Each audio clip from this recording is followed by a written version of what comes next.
final de ano, é comum a gente começar a traçar planos e metas para cumprir no ano novo. Tem gente que planeja atividade física, outros um plano de carreira ou familiar. É verdade, mas como não se frustrar se algum desses planos não for cumprido? Para ajudar na criação dessas metas, desses planos e também dar dicas de como superar a frustração de algo que não se cumpriu, nós vamos falar agora com o nosso colunista e também psicólogo, Alexandre Brito. Muito boa tarde, Alexandre. Boa tarde, mais uma vez, obrigada pela presença, Alexandre. Coincidentemente, hoje pela manhã eu estava pensando em algumas coisas que eu estava estabelecendo como meta para mim mesmo para o ano que vem. Algumas coisas pessoais mesmo, questões que eu quero alcançar. Primeiro, como chegar lá, Alexandre? Como, por exemplo, você planificar e falar, bom, vou tornar essa meta algo que seja concretizável, concreto? Olha, essas metas, elas em geral, podem ser pensadas de três formas. Metas mais fáceis, metas um pouco mais difíceis e aquelas impossíveis. Que a gente tem aquele sonho que, por mais que seja impossível, você tenta realizar de alguma forma, talvez até simbolicamente. Então, o que a gente tenta fazer para que a gente consiga mais ou menos descrever essas metas, em primeiro lugar, é o famoso e velho colocar no papel.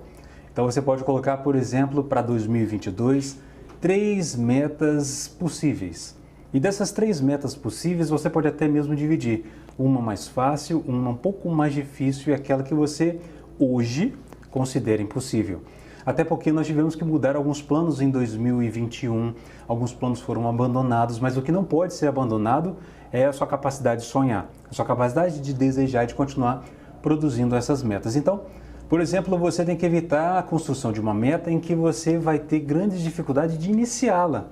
Então, talvez você coloque a possibilidade de uma meta e que você inicie ela de um modo no seu tempo. Por exemplo, Cacá, você quer fazer uma leitura, você quer começar uma atividade física, você quer começar um novo idioma. Você não precisa ler um livro por dia, por semana, por mês. Às vezes você coloca uma meta, olha, eu vou ler uma página por dia, eu vou ler 10 páginas por semana. Então são metas possíveis e você não se exige tanto. E o bom de você colocar essas metas um pouco mais nesse nível da possibilidade, não tão altas, é que você acaba ultrapassando elas quando você menos percebe. Agora, o que é melhor? É você guardar realmente o que você escreveu e revisar no final de ano? Ah, será que eu consegui realizar? Com o risco de ter uma frustração muito grande, de você olhar para aquele papel e falar assim, não fiz nada, né? Ou é você manter aquele papel com você sempre, para você ir lembrando, colocar post-it pela casa, enfim, o que é melhor fazer? Ou descartar mesmo o papel, né? O importante... Para não se cobrar tanto. Saber perder é fundamental. Desde que você não perca, como eu falei, sua capacidade de continuar sonhando e planejando. O que não pode acontecer é que esse papel se transforme numa ansiedade, numa cobrança em que você fica com essa dificuldade e você vai começar a procrastinar. Andressa, sabe o que é interessante? Você perceber que você precisa saber se você está procrastinando por quê, esse desejo é seu ou não. Então, às vezes a gente procrastina porque aquele sonho não é nosso. Então, você quer realizar um desejo que não é seu, não é autêntico. É de alguém da família, de algum companheiro, de uma companheira, ou de um parente, de uma mãe, de um pai. Então, esse é o primeiro ponto. E sim, muitas vezes você vai ter que alterar no meio do caminho esses planos, esses sonhos. Isso não tem nada de errado. Você vai se adaptando, você vai procurando ajuda de pessoas e profissionais que possam contribuir para que você consiga ir realizando no seu tempo esses sonhos. E se precisar descartar e começar novos planos, não tem problema. É importante saber perder, mas não parar diante disso. Esse saber perder talvez tenha a ver, penso, com aquilo que a gente tratou ali como uma frustração. Ou seja, eu olho para trás ao final desse ano e falo, não consegui novamente. Não consegui, fazer uma atividade física do jeito que eu pretendia, não consegui fazer as leituras que eu gostaria. Como lidar com isso, Alexandre? Olha, a frustração, ela diz respeito, então, a um cuidado que você tem que ter com a sua saúde mental. Então, você cuidando da sua saúde mental, da sua ansiedade, saber lidar com essa frustração, isso é importante. Mas também, Cacá, diante da frustração, você tem que saber correr riscos, de alguma forma se lançar no novo, de alguma forma enfrentar o medo, de alguma forma saber que algumas decisões não têm garantias. quando você toma uma decisão, você só sabe o quê? Que pode ser que nada dê certo. Quando você escolhe uma dentre 5 opções, você sabe que 4 você perdeu e que essa uma pode ser que não aconteça.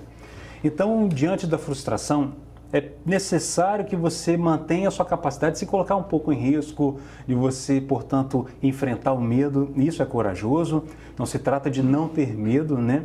Mas que a frustração também seja uma possibilidade de aprendizado. Então, com a frustração, você aprende onde você vai ter que corrigir, você pode colocar isso também no papel, listas de que você pode melhorar, alterar, fazer determinadas alterações para que a frustração não faça com que você pare e assim não continue prosseguindo com seus sonhos.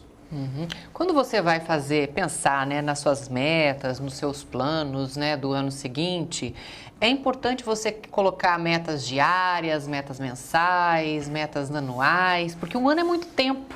Então, assim, eu vou começar uma atividade física em 2022, posso começar dia 31 de dezembro de 2022. Então, como planejar dessa forma? Pensar nos meses para você não se perder no caminho. Você vai dividir suas metas em curto, médio e longo prazo. Você pode colocar curto prazo como 3 meses, pensando em um ano.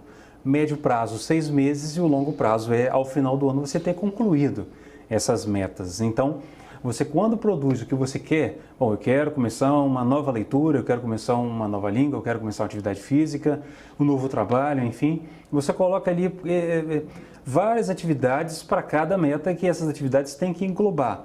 Médio, curto, médio e longo prazo, e ali você vai tentando concluir nesses prazos justamente esses sonhos, esses projetos que você tem, e assim você não fica sempre deixando para depois, porque agora você tem uma certa quantidade de datas para que você possa também se organizar e planejar para que você possa cumprir com tudo isso. Quando a gente fala nas empresas, nos planejamentos que são feitos em grupos empresariais, a gente sempre leva em consideração as adversidades, ou seja, isso, para eu atingir essa meta, eu vou ter esse problema.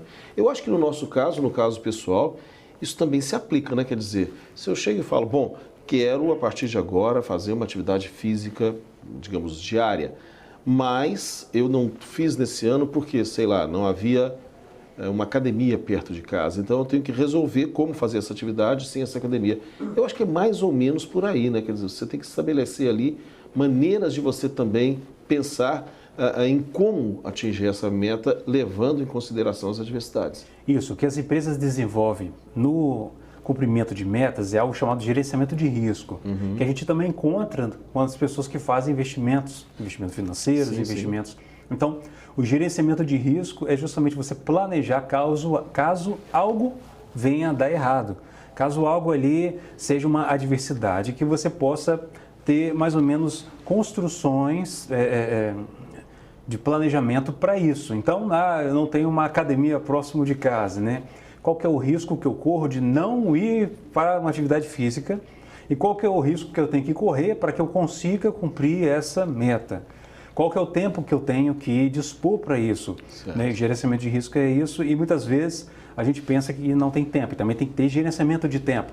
Mas a gente não precisa infartar para começar uma atividade física, né? Sim. Que o planejamento venha antes dos problemas, né? Para 2022, até porque os problemas eles já vêm independente da nossa vontade. Então, que a gente faça esse gerenciamento de risco, sabendo as possibilidades de não conseguir alcançar essa meta e quais seriam os planos para que eu vou ter e traçar para que mais ou menos eu cumpra esses objetivos. E é importante também saber que a gente não está no controle de tudo, né? Por exemplo, colocar como meta, vou encontrar um grande amor.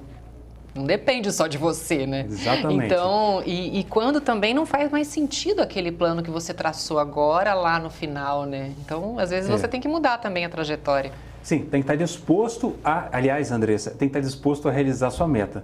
Se sua meta é um grande amor, você tem que estar disposto afetivamente, aberto afetivamente, para esse novo amor. Senão, não adianta o plano que você colocar no papel, se você não tiver a disposição afetiva, intelectual, se você não criar uma abertura para que os seus sonhos se realizem. Você não pode ser a sua própria fortaleza, né? Você se fechar em muralhas e assim não ter contato com o outro e assim você se sufocar nessas muralhas que você mesmo constrói achando que está se defendendo.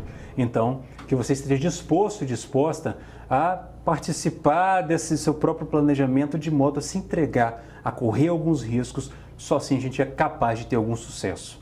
Legal, muito bom. obrigado. Obrigada, Alexandre, Obrigado, mais uma pessoal. vez. A seguir, vamos falar de dinheiro. Um economista traz dicas de como equilibrar as finanças durante o ano. Que tal começar 2022 sem novas dívidas? Voltamos já.